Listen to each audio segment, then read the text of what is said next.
Normally with the TWS earbuds that I review on the channel, you'll find that the drivers inside them are very small. They'll be 6mm. Well, right here we've got the Tranya Rimor, and it has a 10mm driver, which is larger than most. And you would think that, okay, they'll probably be focusing on the lows then, so these will be all about bass.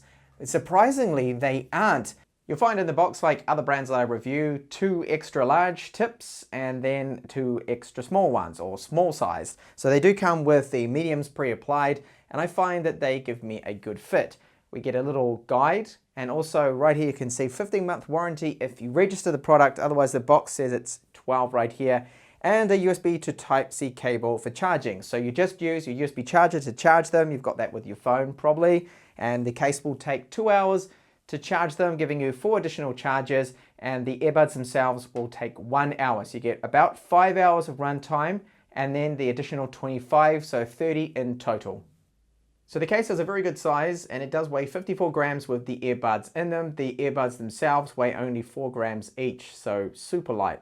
So there's a magnet with the lid here that keeps it closed. Now this plastic they've used does have a matte finish to it, but in the inside it doesn't, and this tends to pick up a little bit of smudging and fingerprints, but that's kind of normal for this tech that I review. Clearly labeled left and right. When you remove them, they will take about 2 seconds to pair up if you've already paired them to a device that is. And you can see right now the status LED in red means it's charging. Once it goes out, it has then fully charged. So along the front here, we've got these 4 status LEDs. Each one of those represents 25%, or in this case, with this particular case, it's 1 charge gone. Okay, once one of those lights goes out, you know you've lost the charge, you get 4 additional charges. And on the bottom, just your typical brand, their name, and a few other things. And there's that Type-C port on the back to charge it. And as mentioned before, it takes about 2 hours. So the earbuds, they do have Pogo port connectors like all the other TWS tech that I'm reviewing. And there's also the label there to tell you that this is the right one. So the tips, these ones are just the typical silicone. You can replace them if you want with foam, which I highly recommend, giving you a better seal and even a bit more bass too. It's really important, that seal. A lot of people don't realize that. So find the tips that fit you the best. You can see just a tiny little port here, a little cutout. Now that is for the ENC. So this has environmental noise cancellation, which is nowhere near as good as proper active noise cancellation. It does just help a little bit with blocking out passive noise, but I don't feel it's that good and that noticeable really with these. Now you can see a bit of a seam on the earbud here, but there's no sharp edges or anything with the plastics used. Overall the build quality is good.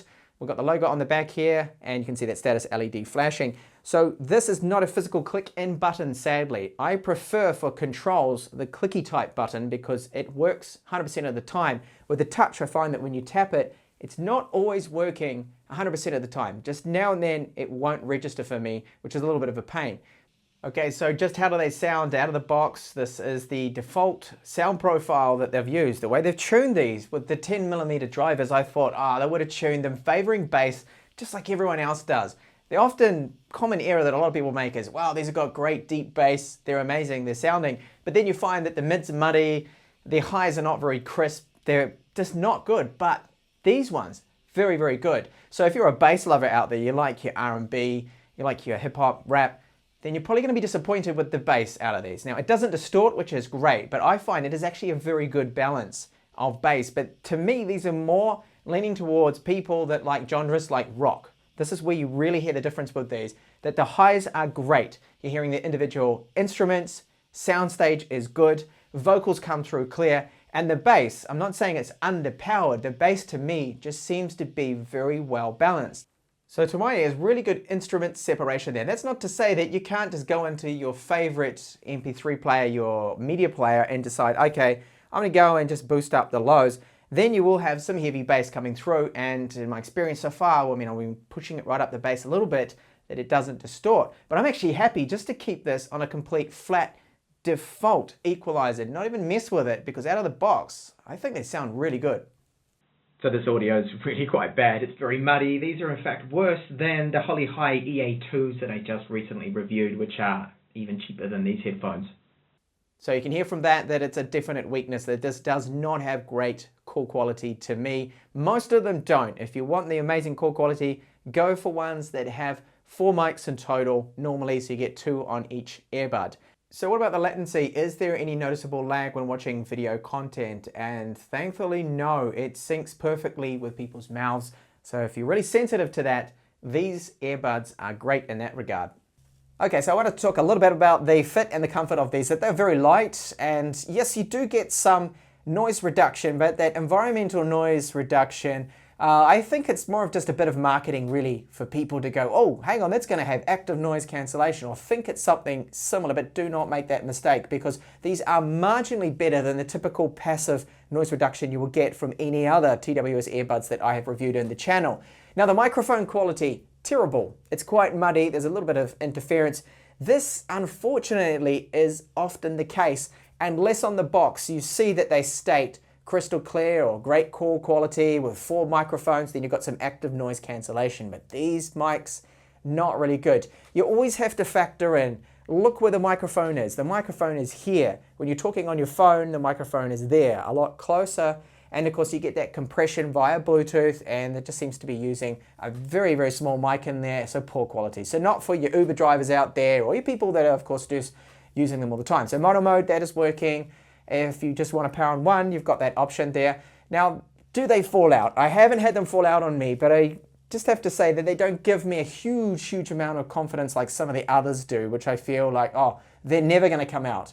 Okay, like the Sound Peats that I looked at, the True Engine 2s, they were just rock solid in there. They had rubber that went into this part of your ear as well, and they were just locked in place that you could just jump and jump all day and they wouldn't pop out. But these, on the other hand, if you're going to be running or using treadmills and things like that, I think they could start to loosen up a little bit there. Now disconnects, I've had no Bluetooth related disconnects, but I have had twice in my week using these now, this random, just out of the blue, I'm listening to them and it just says power off, and it powers off, and you've got to turn them back on. It's happened twice. I don't know what the issue is. I think it could be related to the touch controls, that it's somehow sensing that I'm touching and holding even though I'm not doing that. Now those touch controls, I find just like all the other ones with the capacitive touch control, not the actual physical click and button, that it's hit and miss. These aren't too bad, okay, for the controls.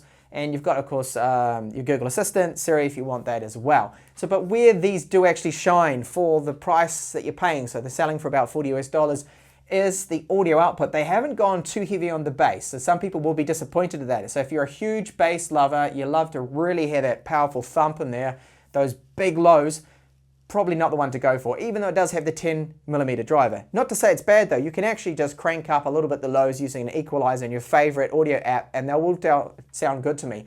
But where they do shine is the soundstage. Instruments, you can clearly hear different instruments. The highs are very crisp, they're good. Vocals sound good, so they are, to me, focused where most of them, at least the products I've been reviewing, aren't, is being more balanced, is leaning towards the mids and the highs. And this is where I can recommend these for that, but not for your voice calls, definitely not with that mic. But if you don't place a lot of voice calls with TWS earbuds, then I'd say take a look at these ones here, the Rimor from Tranya. And thank you so much for watching this TWS earbud review. I will be still in the channel now and then focusing on a little bit of Bluetooth audio because really we're forced into it, aren't we? Because a lot of tech, just like my Galaxy Tab S6 here, for example, no 3.5mm headphone jack on that, and all the mobile flagships now are pretty much just going to drop, of course, 3.5mm headphone jacks. So I hope to see you back in the next video. Thank you so much for watching. Bye for now.